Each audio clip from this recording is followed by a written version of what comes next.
फिक्र आपकी, presented by ortho Ayurvedic oil and capsules, जोड़ों के दर्द की बेजोड़ दवा।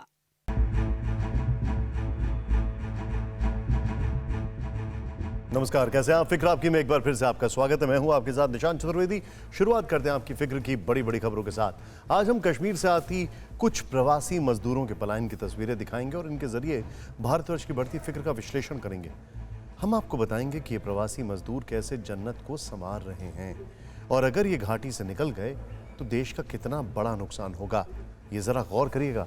साथ में आतंक की फिक्र का भी विश्लेषण करेंगे। 8 दिन से आतंकियों से भारत के वीर जवानों की मुठभेड़ चल रही है और सुरक्षा बलों के सामने चुनौती ये है कि उन्हें आतंकियों को उनके बिल से निकालकर मारना है। आज घाटी में आर या पार वाले इस ऑपरेशन के बारे में विस्तार से हम आपको बताएंगे। इतना ही नहीं, ये इत्तेफाक नहीं है कि पाकिस्तान एक तरफ से आतंक को स्पॉन्सर करता है तो दूसरे मोर्चे पर चीन का विश्वासघात बाहर निकल आता है, लेकिन भारत इन दोनों ही मोर्चों पर मजबूती से डटकर खड़ा है। आज आपको बताएंगे कि भारत का operation eye in the sky क्या है और चीन के कटीले डंडों का जवाब क्या है। और फिर लूट घर में आपको एक ऐसी कॉलोनी में ले चलेंगे जो 10 साल के अंदर ही जर्जर हो गई। आर्थिक रूप से कमजोर तबके के लिए बनाए गए कमजोर मकान के पीछे अथॉरिटी की क्या सोच हो सकती है, इसका आज पूरा इन्वेस्टिगेशन करेंगे। आज हम किसी राज्य की बात नहीं करेंगे, किसी जिले की बात नहीं करेंगे, किसी धर्म, जाति या राजनीति की भी बात नहीं करेंगे, बल्कि आज हम राष्ट्र की बात करेंगे। इसलिए आज सबसे पहले फिक्र राष्ट्र निर्माण की। कश्मीर घाटी में पिछले कुछ दिनों से जो कुछ हो रहा है उसे पूरे देश को धर्म, जाति या राजनीति इन सभी से ऊपर उठकर समझना होगा। हर वर्ग और समुदाय के लोगों को इस पर ध्यान देना होगा, क्योंकि पिछले 12 दिनों में आतंकवादियों ने 5 प्रवासी मजदूरों की हत्या कर दी है, जिनमें 4 बिहार के हैं। अगर आंकड़ों की बात की जाए तो पिछले कुछ दिनों के अंदर 13 दिन के अंदर 5 बड़े हमले किए गए हैं। 8 लोगों की मौत हो गई, 1 घायल है उसमें से। इसके अलावा एलओसी से सड़े जंगलों में 8 दिनों से सेना का बड़ा ऑपरेशन चल रहा है। लगातार मुठभेड़ जारी है। आशंका है कि इन जंगलों में आतंकियों के साथ पाकिस्तानी सेना का स्पेशल ग्रुप भी शामिल है। कहा तो यह भी जा रहा है कि इन आतंकियों को पाकिस्तानी सेना ने ट्रेन किया है कि कैसे भारतीय सैनिकों से लड़ना है, क्योंकि वहां पर 2 टाइप की ट्रेनिंग होती है। एक होती है 3 महीने की और एक होती है 6 महीने की। लगता है ये 6 महीने वाली ट्रेनिंग लेकर आए हैं और यह भी जानकारी है, ऐसे संकेत हैं कि इनके जंगलों में, पुंछ के जंगल बड़े बड़े घनेरे होते हैं, वहां पर इन्होंने कुछ हाइडआउट्स बना रखे हैं, फिर ये हमला करते हैं। बहरहाल उनकी ट्रेनिंग कैसी भी हो, साजिश कैसी भी हो, वो बच नहीं पाएंगे। घुटना, कंधा या कमर, चाहे जैसा हो दर्द, डॉक्टर ऑर्थो आपको देता है दर्द से पूरी आजादी, एक भरपूर जिंदगी। ये कोई टेम्परेरी पेन किलर नहीं, आयुर्वेदिक औषधि है। जम्मू कश्मीर में बढ़ती आतंक की घटना और टारगेटेड किलिंग के मामले पर केंद्र सरकार की पैनी नजर है। गृह मंत्री अमित शाह खुद एक्शन मोड में। राष्ट्रीय सुरक्षा के मुद्दे पर आज गृह मंत्री ने सभी राज्यों के डीजीपी और आईजी के साथ मीटिंग की। नेशनल सिक्योरिटी स्ट्रैटेजी कॉन्फ्रेंस में गृह मंत्री ने वीडियो कॉन्फ्रेंसिंग के जरिए वहां पर सबसे जुड़ते हैं। इस बैठक में केंद्रीय गृह सचिव अजय कुमार भल्ला, सभी राज्यों के डीजीपी, आईजी, सुरक्षा एजेंसियों के हेड मौजूद रहे। इस मीटिंग में कुछ सेंसिटिव जिलों के एसएसपी और कश्मीर के डीजी भी मौजूद थे। आपको यह भी बता दें कि गृह मंत्री का कश्मीर दौरा पूर्व निर्धारित कार्यक्रम के अनुसार ही तय है, लेकिन सूत्र बता रहे हैं कि गृह मंत्रालय ने सीआरपीएफ के डीजी कुलदीप सिंह को जम्मू कश्मीर भेजा। कुलदीप सिंह एनआईए के भी डीजी हैं। सूत्रों के मुताबिक जम्मू कश्मीर में आईबी, एनआईए, सेना, सीआरपीएफ के सीनियर अधिकारी इस समय कैंप कर रहे हैं। हर एक इंटेलिजेंस इनपुट को मॉनिटर किया जा रहा है। इस बीच आज सेना प्रमुख एमएम नरवणे भी 2 दिन के दौरे पर जम्मू कश्मीर पहुंच गए। बताया जाता है कि आर्मी चीफ नरवणे एलओसी के करीब फॉरवर्ड लोकेशन पर जाएंगे। वहां जारी ऑपरेशन को लेकर बड़े अधिकारियों से बातचीत करेंगे और सैनिकों का हौसला बढ़ाएंगे। इसके अलावा पूरे जम्मू क्षेत्र के सुरक्षा हालात का भी जायजा लेंगे। इस बीच जम्मू कश्मीर के एलजी मनोज सिन्हा का बड़ा बयान सामने आया है। उन्होंने कहा है कि जम्मू कश्मीर से आतंक को जड़ से कुचल देंगे हम। जम्मू कश्मीर के प्रबुद्ध जनों से, यहाँ की आवाम से मेरी अपील है कि आतंकवाद के खिलाफ अब सबको एकजुट होकर के आवाज उठाने की आवश्यकता है। अगले महीने जब हम दीपावली का त्योहार मनाएं, तब एक दिया सुरक्षा बलों के शहीद जवानों के साथ उनके नाम भी जलाएं जिन्हें मानवता के दुश्मनों ने हमसे असमय छीन लिया है। मैं अपनी श्रद्धांजलि अर्पित करते हुए आप सभी को भरोसा देता हूं कि मानवता के गुनहगारों और उनके संरक्षकों को किसी भी सूरत में बख्शा नहीं जाएगा। आतंकवाद और उसके समूचे इकोसिस्टम को जड़ से उखाड़ फेंकने की प्रतिबद्धता हम जिम्मेदारी से दोहराते हैं। आज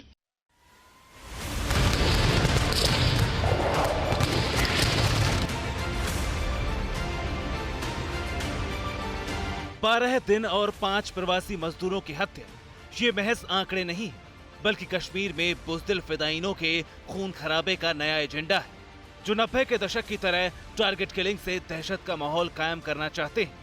लेकिन पाकिस्तान लाख साजिश रचे, आतंकी कितना भी आघात करे, घाटी गुलजार हो रही है, गुलजार होती रहेगी।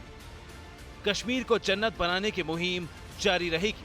सरकार को सख्त होकर सख्त कार्रवाई करना चाहिए। दिल दहलाने वाला है ये। अगर हम बिहारियों पर कश्मीर का इशू छोड़ दें तो हम लोग उसको सेटल कर लेंगे। यही कश्मीर को लेकर टीवी9 भारतवर्ष की मुहिम भी रंग ला रही है। कल ट्विटर पर #बैन पाक क्रिकेट टॉप ट्रेंडिंग में रहा, तो आज आतंक का सीना चीर #सेव माय पाकिस्तान वाले अभियान से हजारों लोग जुड़ते गए। कश्मीर में अप्रवासी मजदूरों की हत्या पर फिक्र जताई, लेकिन ग्राउंड जीरो पर यह फिक्र और भी बड़ी होती जा रही है। देखिए, ये घाटी से अप्रवासी मजदूरों के पलायन की तस्वीरें हैं। 12 दिनों में कश्मीर में 5 प्रवासी कामगारों की हत्या के बाद कुछ परिवार दहशत के कारण घर वापसी कर रहे हैं। श्रीनगर, कुलगाम, सोपोर तमाम जगहों से लोग अपने गांव लौट रहे हैं। बिहारी लोग है जो उनको मार रहे हैं, जो इसलिए बस डर लगता है। यहाँ हालात खराब हो रही है, ऐसे जा रहे हैं, खराब हो रही है। ये बिहारी लोगों को मार रहे हैं, ऐसे हमारी थोड़ा डर हो गया, हमें बच्चे हमारे पास है। ये वो लोग हैं जो कश्मीर में कुम्हार कहे जाते हैं, जो घाटी को स्वर्ग बनाने का काम दिन रात करते हैं। पिछले 1.5 साल से शांत कश्मीर में प्रवासी मजदूरों की संख्या तेजी से बढ़ी, विकास का पहिया तेजी से घूमा।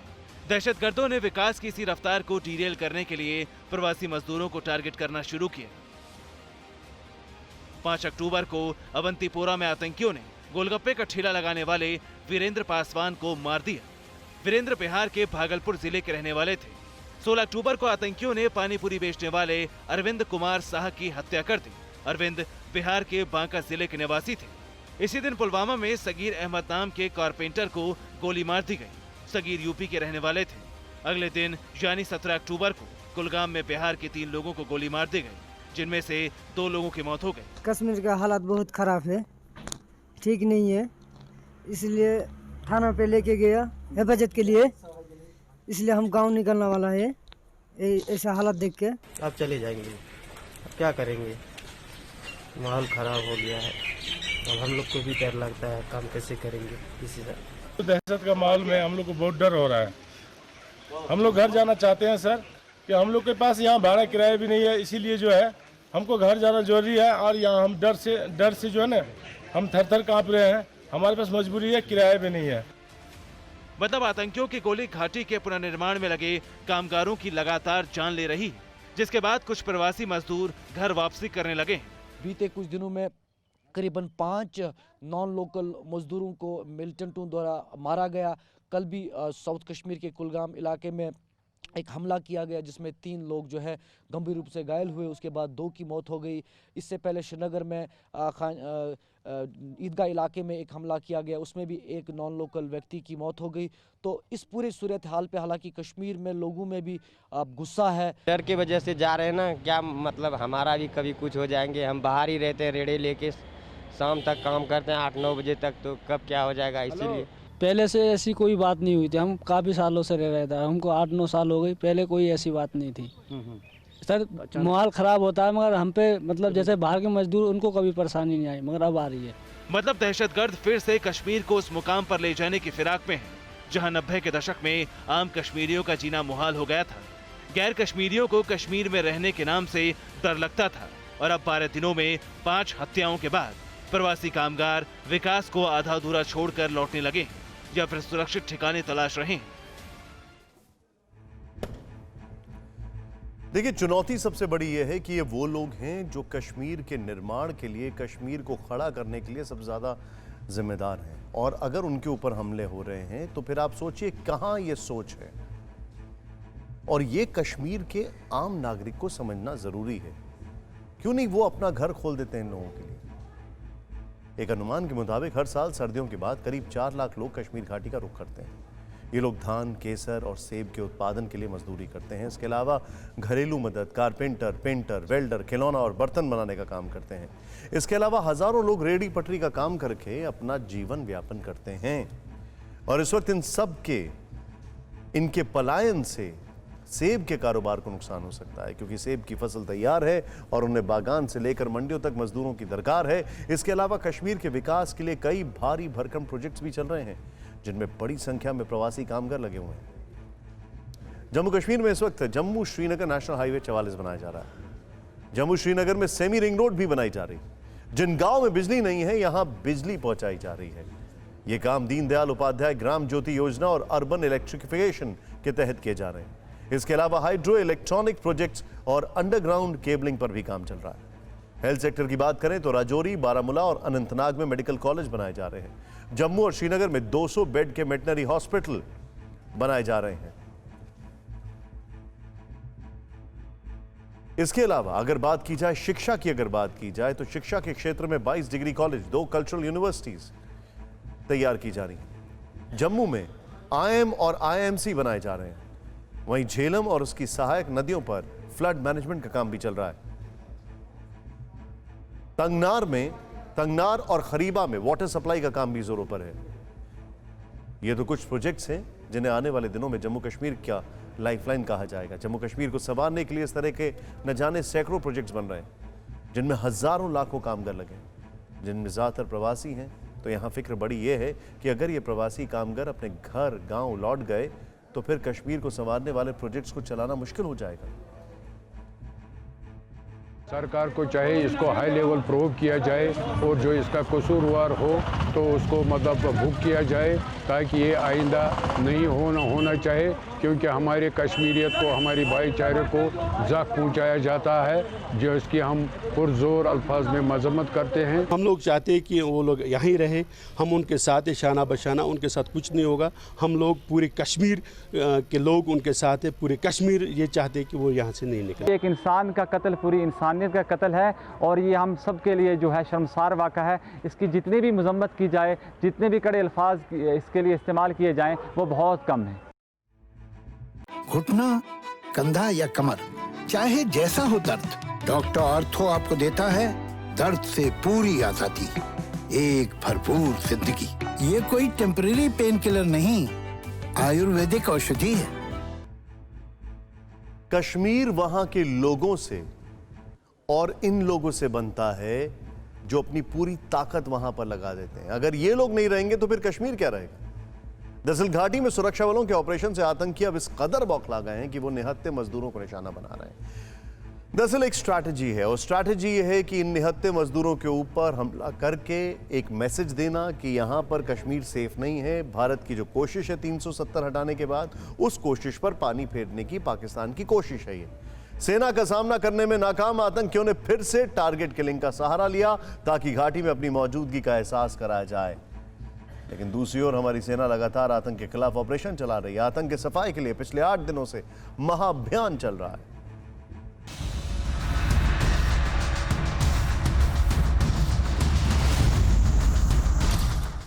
आतंक पर भारी हिंदुस्तान की तैयारी।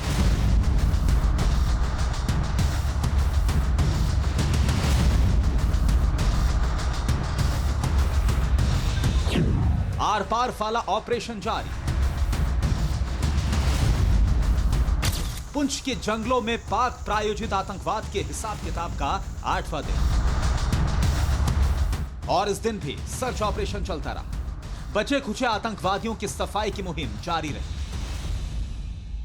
इस समय मैं मौजूद हूँ पुंछ नेशनल हाईवे पर और आपको दिखाने की कोशिश करूँगा कि किस तरीके से इस पूरे इलाके को फ़िलहाल के लिए सील कर दिया गया है, क्योंकि अगर इस तरफ आतंकी आते हैं तो उनको उसके अंजाम तक पहुँचाया जा सके।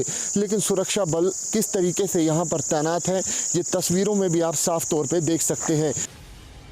बीते 8 दिनों में पुंछ के जंगलों में 5 से 6 बार पुलिस के साथ आतंकवादियों की मुठभेड़ हुई। 6 दिनों में 9 सैनिक शहीद हो गए। 16 अक्टूबर को एक जूनियर कमीशन ऑफिसर यानी जेसीओ समेत सेना के 2 जवानों के शव मिले। इससे पहले 11 अक्टूबर को यानी ऑपरेशन के पहले दिन 5 जवान शहीद हो गए। 4 दिन बाद 2 और राइफलमैन शहीद हो गए। बताया जाता है कि पिछले कुछ महीनों में हुए एनकाउंटर्स में इस बार शहीद होने वाले सैनिकों की संख्या अब तक सबसे ज्यादा है। वहीं हमारी सेना साथियों के सर्वोच्च बलिदान का लगातार बदला ले रही है। 16 अक्टूबर को पंपोर में सुरक्षा बलों ने एनकाउंटर में 2 आतंकवादियों को मार गिराया। मारे गए दोनों दहशतगर्द आतंकी संगठन लश्कर-ए-तैयबा से जुड़े थे। इससे पहले 15 अक्टूबर को पुलवामा में एक आतंकवादी ढेर किया गया। 13 अक्टूबर को भी पुलवामा में एक आतंकवादी मारा गया। 12 अक्टूबर को शोपिया में 5 आतंकी मारे गए। 11 अक्टूबर को अनंतनाग में एक आतंकी को सुरक्षा बलों ने मार गिराया और 10 अक्टूबर को अनंतनाग में ही एक आतंकी मारा गया था। मतलब घाटी में दहशतगर्दों को करारा जवाब दिया जा रहा है। पाक प्रायोजित आतंकवाद पर फाइनल प्रहार किया जा रहा है और टारगेट किलिंग की चाह रखने वाले आतंकवादियों को एक बार फिर सख्ती का एहसास कराया जा रहा है।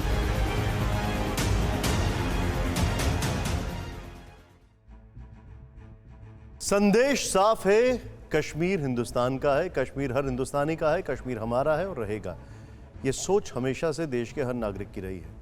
हर हिंदुस्तानी आज अलगाववादियों, दहशतगर्दों और उनके हिमायतियों को ये कह रहा है कि अब जन्नत में खून खराबा नहीं चलेगा, अब जन्नत में डर और दहशतगर्दी का माहौल नहीं चलेगा। हालांकि चंद लोग ऐसे भी हैं जो विवाद खड़ा करने की कोशिश करते हैं। इस बीच आपको बता दें कि ऐसे ही एक नेता है तारिक अहमद कर्रा। कर्रा ने अपने राजनीतिक फायदे के लिए 16 अक्टूबर को कांग्रेस सीडब्ल्यूसी की बैठक में नेहरू पटेल को लेकर एक बड़ा विवादित बयान दिया। मीडिया रिपोर्ट्स में दावा क्या है कि बैठक में कर्रा ने कहा कि जवाहरलाल नेहरू ने जम्मू कश्मीर को हिंदुस्तान में मिलाने का काम किया, जबकि सरदार पटेल जिन्ना के साथ मिलकर कश्मीर को पाकिस्तान को सौंपना चाहते थे। कश्मीर पर सरदार पटेल की भूमिका लेकर सियासी भूचाल आ गया। बीजेपी हमलावर हो गई है। कांग्रेस नेता तारिक हमीद कर्रा भी बैकफुट पर आ गए हैं। 16 अक्टूबर को कांग्रेस सीडब्ल्यूसी की बैठक में जो कुछ भी कहा गया उस पर सफाई देनी पड़ी। एक परिवार ने सब कुछ किया और बाकी किसी ने कुछ नहीं किया। ये किस प्रकार की मानसिकता है कांग्रेस पार्टी की? आखिर कांग्रेस क्या कहना चाहती है? और ये परसों की बात है, आज अखबारों ने इसे छापा है और सरदार पटेल जिन्ना के साथ मिले हुए थे। इस प्रकार घृणक शब्दों का प्रयोग करके कांग्रेस पार्टी ने अपने सीडब्ल्यूसी के मीटिंग से न केवल भ्रम अपितु हम तो एक शब्द आगे जोड़ते हुए कहेंगे कि पाप किया है। ये पाप का कार्य है। संबित पात्रा के यहाँ पे कान लगाए खड़े थे क्या? खिड़की पे थे या दरवाजे पे थे? ऐसा कुछ नहीं हुआ। बेसिकली इशू ये मसला ये है कि उनके पास इश्यूज कोई नहीं रहे। इकोनॉमिक फ्रंट पे वो फेल, सिक्योरिटी फ्रंट पे वो फेल, जीडीपी तो वो फेल, इंटरनेशनल लेवल पे तो वो फेल। अब इस वक्त उनको कोई तो बात चाहिए जिसको वो एक बड़ा इशू बना दे। बाकी जहां तक सीडब्ल्यूसी की मीटिंग का ताल्लुक है उसमें ऐसी कोई बात नहीं हुई। देखिए, ये बात सही है कि बगैर चिंगारी की आग नहीं लगती, लेकिन यह भी सच है कि कब तक पुरानी चिंगारियां सुलगाते रहेंगे। अभी कश्मीर के हालात में बम गोले बरस रहे हैं, उनको देखना जरूरी है। तारिक हमीद कर्रा के बोल बदल गए हैं, लेकिन एक बात हम यकीन से कह सकते हैं कि अगर उन्होंने इतिहास कायदे से पढ़ा होता तो उन्हें मालूम होता कि सरदार पटेल भारत के एकीकरण के सबसे प्रबल समर्थक थे। वो कश्मीर को भारत का अभिन्न हिस्सा मानते थे, जिसे जिन्ना मरते दम तक दिल से कबूल नहीं कर सके, और ये सिलसिला आज तक जारी है। आज भी सीमा पार हर दिन कश्मीर को जहन्नुम बनाने की साजिश रची जा रही है। कश्मीर में बेगुनाहों का खून बहाने के लिए पाकिस्तान ने आतंकी संगठन के आकाओं को 700 लोगों की हिट लिस्ट दी। देखिए रिपोर्ट।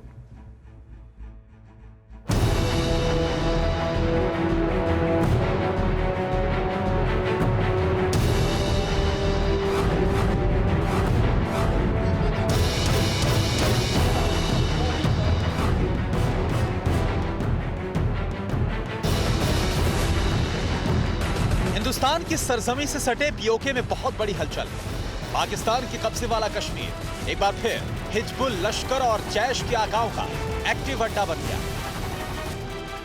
पीओके के मीरपुर में हाफिज सईद तो पीओके के मुजफ्फराबाद में मसूद अजहर लगातार दिख रहा है। यहां दिन रात टेरर मीटिंग चल रही है। हर मीटिंग में पाकिस्तानी खुफिया एजेंसी आईएसआई के अधिकारी भी दिख रहे हैं, जो सीधे रावलपिंडी और इस्लामाबाद से जारी फरमान सुना रहे हैं। TV9 भारतवर्ष को एक्सक्लूसिव जानकारी भी अपने सूत्रों से मिली है।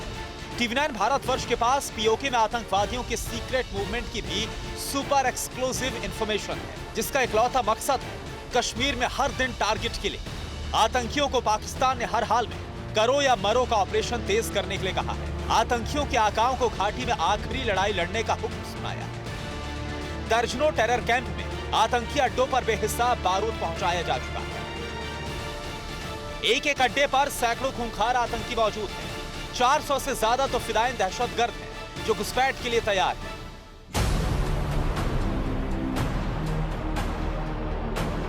जैश मोहम्मद, लश्कर तैयबा और हिजबुल ये वो आतंकी हैं जिन्हें आईएसआई और पाकिस्तानी सेना ने ट्रेन किया है और जिन्हें कश्मीर घाटी में बर्फबारी शुरू होने से पहले नया टारगेट भी दिया गया। TV9 भारतवर्ष के सूत्रों के मुताबिक पीओके में आईएसआई के अफसरों और आतंकवादी सरगनाओं की मीटिंग में तय किया गया है कि कश्मीर में टारगेट किलिंग को तेज किया जाएगा। इसकी जिम्मेदारी लेने के लिए हरकत 313, यूनाइटेड लिबरेशन फ्रंट और द रेजिस्टेंस फ्रंट नाम से नए आतंकवादी संगठन तैयार किए गए, जिनके हिट लिस्ट में गैर कश्मीरी टॉप पर है।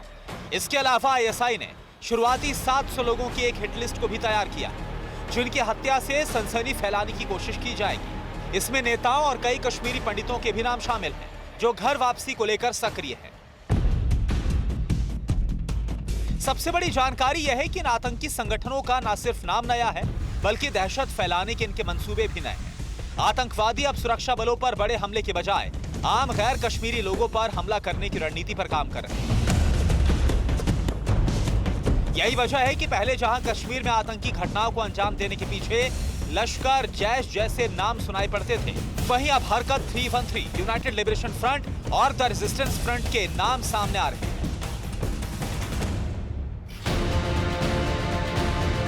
खुफिया सूत्रों का मानना है कि हरकत 313 कश्मीर में पावर सप्लाई लाइन को निशाने पर ले सकता है, जबकि बिहार के मजदूरों पर हमले की जिम्मेदारी यूनाइटेड लिबरेशन फ्रंट की है। तीसरे नए आतंकी संगठन द रेजिस्टेंस फ्रंट के निशाने पर नेता और कश्मीरी पंडित हैं। खुफिया सूत्रों का यह भी दावा है कि नया संगठन ही इन हत्याओं की जिम्मेदारी लेगा, ताकि दुनिया में यह संदेश जाए कि कश्मीर में शांति नहीं, लेकिन हिंदुस्तान की सेना डटी हुई है और अमन के दुश्मनों में खलबली मची हुई है।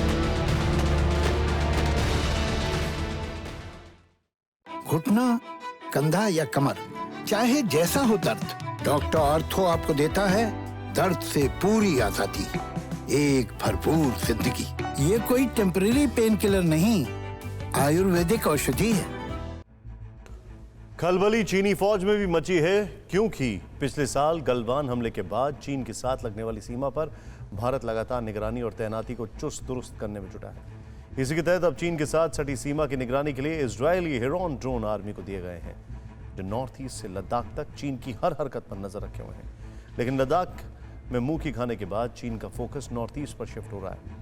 चंद हफ्ते पहले ही अरुणाचल में के तवांग में घुसपैठ की कोशिश हुई। ऐसे में सीमा पर कैसी तैयारी है जानने के लिए TV9 भारतवर्ष की टीम तवांग से करीब 350 किलोमीटर दूर उस बेस पर पहुंची, जहां से operation eye in the sky को अंजाम दिया जा रहा है। देखें एक्सक्लूसिव रिपोर्ट।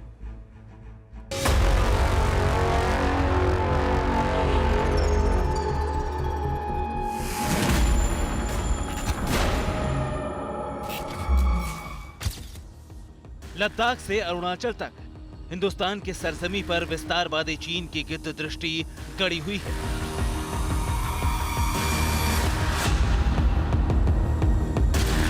लेकिन हिंदुस्तान के निगहबानों की नजरें भी चीन पर जमी हुई हैं। सीमा पर चीन की हर नापाक चाल, घुसपैठ की हर कोशिश को नाकाम करने का प्लान और मजबूत कर लिया है।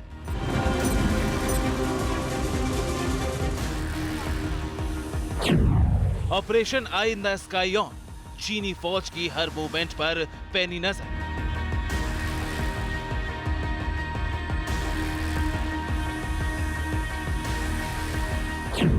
Operation eye in the sky on 200 kilometre दूर से ड्रैगन की हर हरकत दिखेगी।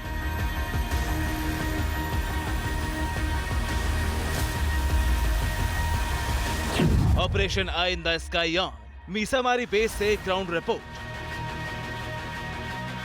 आज टीवी9 भारतवर्ष आपको नॉर्थ ईस्ट के इलाकों में या ईस्टर्न जो इलाका आप कह सकते हैं ईस्ट उस इलाकों में इन बेसिस की इंपॉर्टेंस आपको बताएगा और ये बताएगा कि आखिरकार लगातार पिछले 1.5 से 2 सालों के अंदर अरुणाचल प्रदेश जैसे इलाकों के अंदर LAC में किस तरीके से इन्हीं बेसिस की मदद से चीन की घुसपैठों पर नजर रखी जाती है। टीवी9 भारतवर्ष के रिपोर्टर सुमित चौधरी दिल्ली से करीब 2000 किलोमीटर दूर असम के मीसामारी आर्मी एविएशन बेस पहुंचे। ये एविएशन बेस इंडियन आर्मी के 4 कॉर्प्स का है जो असम के साथ ही अरुणाचल प्रदेश से लगते बॉर्डर के एक बड़े हिस्से को कवर करता है। इंडियन एयरफोर्स, इंडियन आर्मी दोनों के पास अपनी कैपेबिलिटीज हैं, लेकिन लंबे समय से इंडियन आर्मी अपने एविएशन विंग को बहुत मजबूत करती है, जिसमें सियाचिन हो, चाहे अरुणाचल प्रदेश के इलाके हों या दूसरे इलाके हों, वहाँ पर अपने एविएशन विंग की मदद से ही सैनिकों तक ऑन ग्राउंड साजो सामान और सहायता पहुँचाई जाती है। मीसामारी बेस पर पहुंचे कुछ ही वक्त गुजरा था कि टीवी9 भारतवर्ष की टीम को इजराइल में बना हेरोन मार्क 1 ड्रोन उड़ता हुआ नजर आया, जो चीन से लगी सीमा की निगरानी करके लौटा था।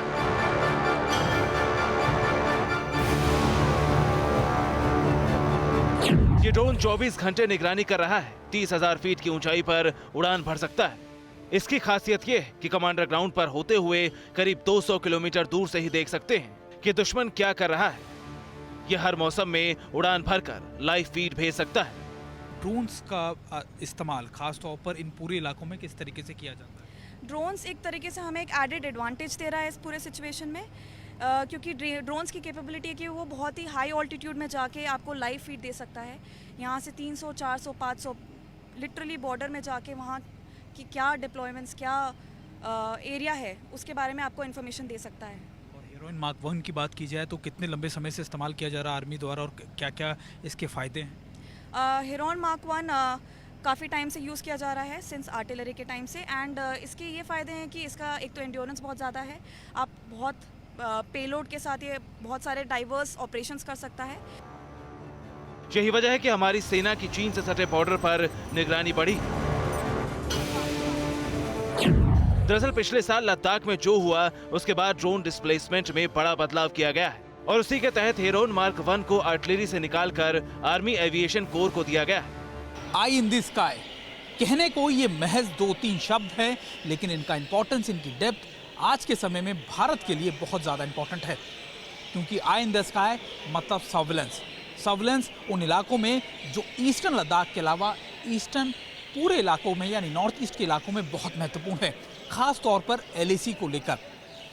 हेरोइन मार्क 1 ड्रोन जो है या फिर आप कह सकते हैं UAVs इनको कह सकते हैं, इनका इस्तेमाल खास तौर पर डे और नाइट कैपेबिलिटीज़ के साथ, यानी दिन और रात में लगातार 24 घंटे LAC के इलाकों में किया जा रहा है। जब आप ऐसे टेरेन के अंदर अपनी डिप्लॉयमेंट रखते हैं जहां पर मूवमेंट कर पाना ट्रूप्स के लिए बहुत मुश्किल होता है, तो ऐसे में ये UAVs भारत के लिए बहुत बड़ा मदद के तौर पर साबित हो रही हैं।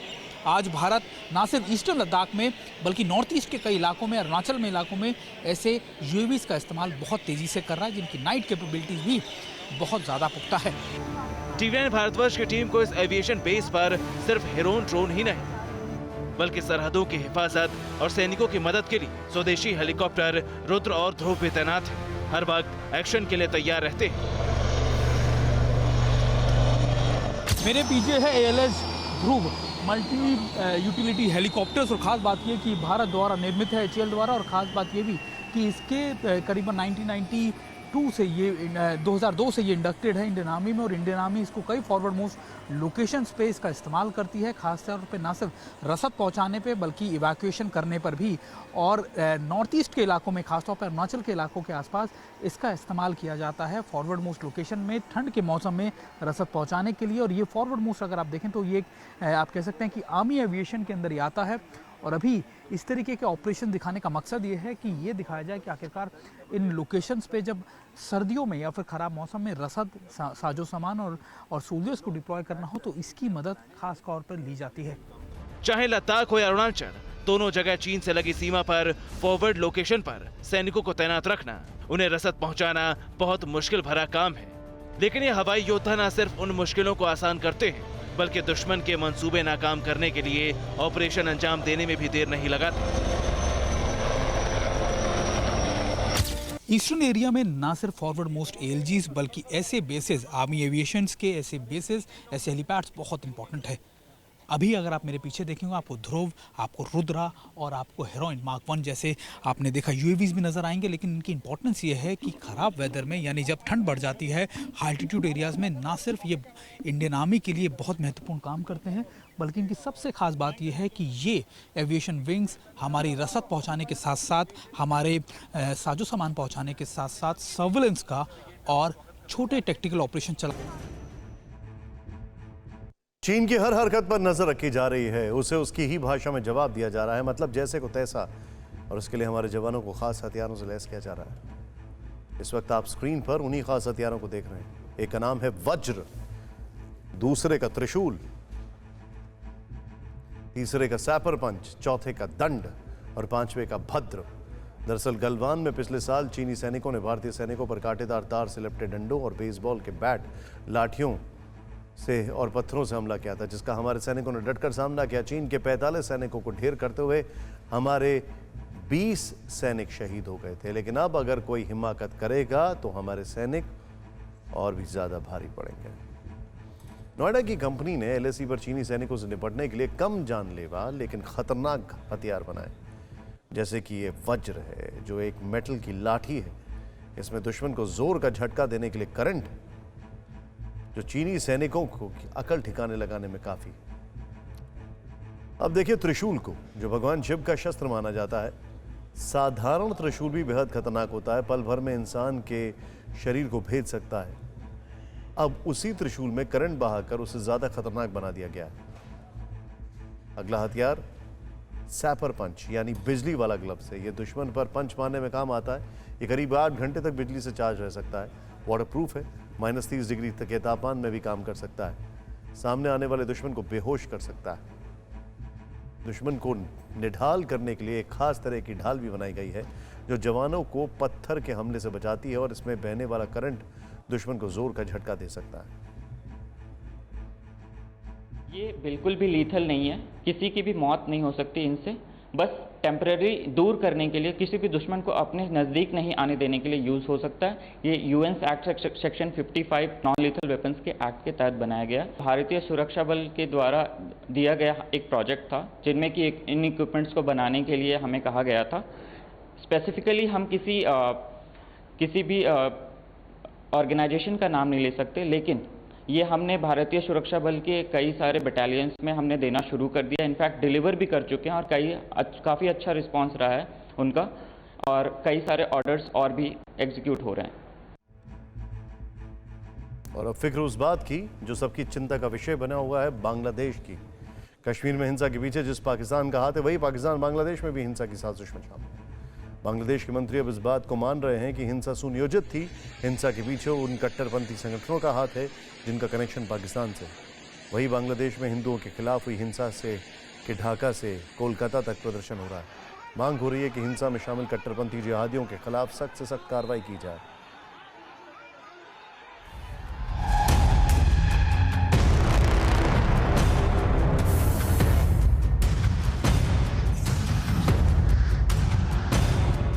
बांग्लादेश में हिंसा के खिलाफ हर हर महादेव की जयकार।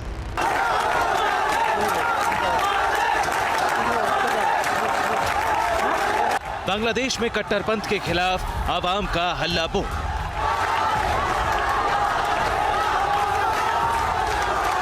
बांग्लादेश की सड़कों पर आक्रोश है, गुस्सा है, जलगार है।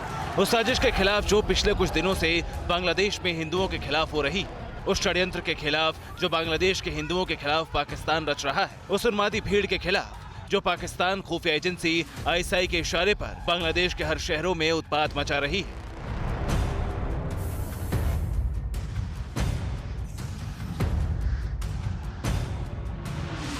हिंदुओं का ये हुजूम बांग्लादेश के उसी मंदिर के बाहर जुटा है जहां 2 दिन पहले कट्टरपंथियों ने हमला किया था। मंदिर में घुसकर श्रद्धालुओं से मारपीट की थी, मंदिर के कर्मचारियों का मर्डर किया था, पंडाल को आग के हवाले कर दिया था।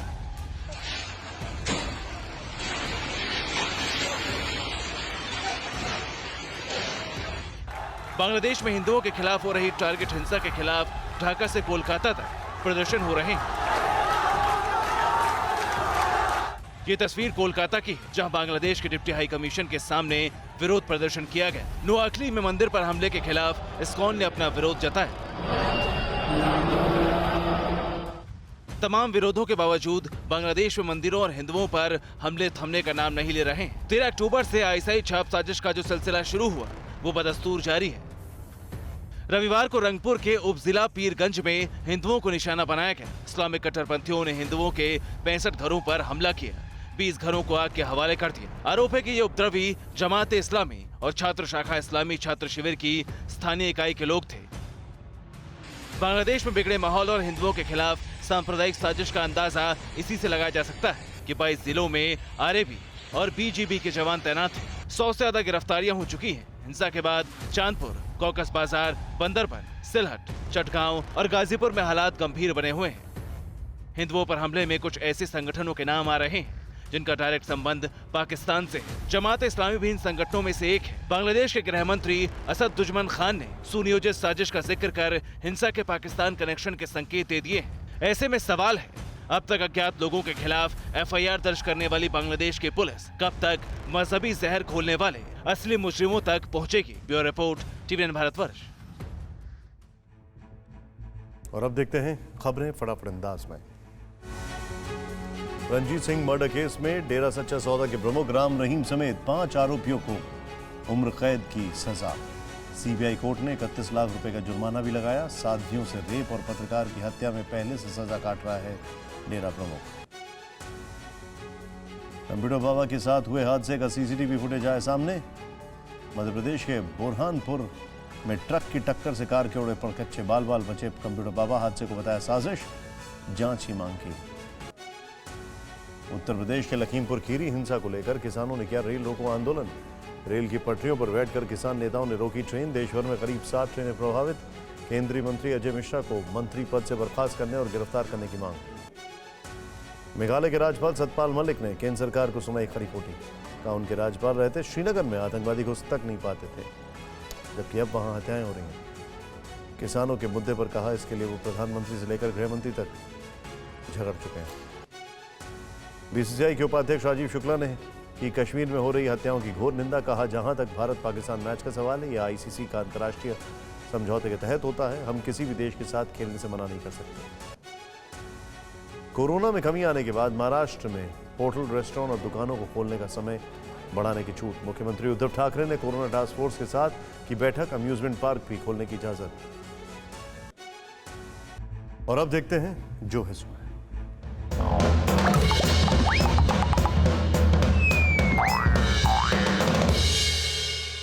महंगाई कह रहे ये मैं नहीं हूं।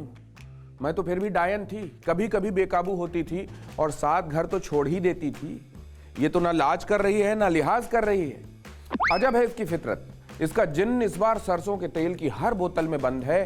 पेट्रोल डीजल की डिलीवरी नोजल लुटेरों की पिस्तौल से खतरनाक लग रही है। इसकी दाल इतनी गल रही है कि उसमें दाना नहीं बस पानी ही मिलता है। प्याज की इतनी परतें हैं कि खत्म ही नहीं होती और टमाटर देखकर गाल नहीं पीठ लाल हो जाती है। इसके फलों ने डाइनिंग की टोकरी में सजने से भी इनकार कर दिया है। मैं तो ऐसी ना थी। अब तो महंगाई डायन वाला, महंगाई मार गई वाला गाना भी कोई नहीं बजा रहा। और तो और मुझे किसी ने धेले भर का क्रेडिट ना दिया। इस मुई को तो विकास के लिए जरूरी होने का रुतबा भी मिल गया। ये दिन देखने से पहले मैं मर क्यों ना गई। वो अपना दुखड़ा रो ही रही थी कि अचानक एक आवाज आई, 1 मिनट का एयर टाइम लिया है तुमने, वो भी लीडिंग न्यूज चैनल में। रेट्स बढ़ गए हैं, डिफरेंस का पेमेंट फौरन कर देना। इतना सुनते ही महंगाई को गश आ गया। होश आता है तो आपको आगे का हाल बताता हूं, बाकी तो जो है सो है।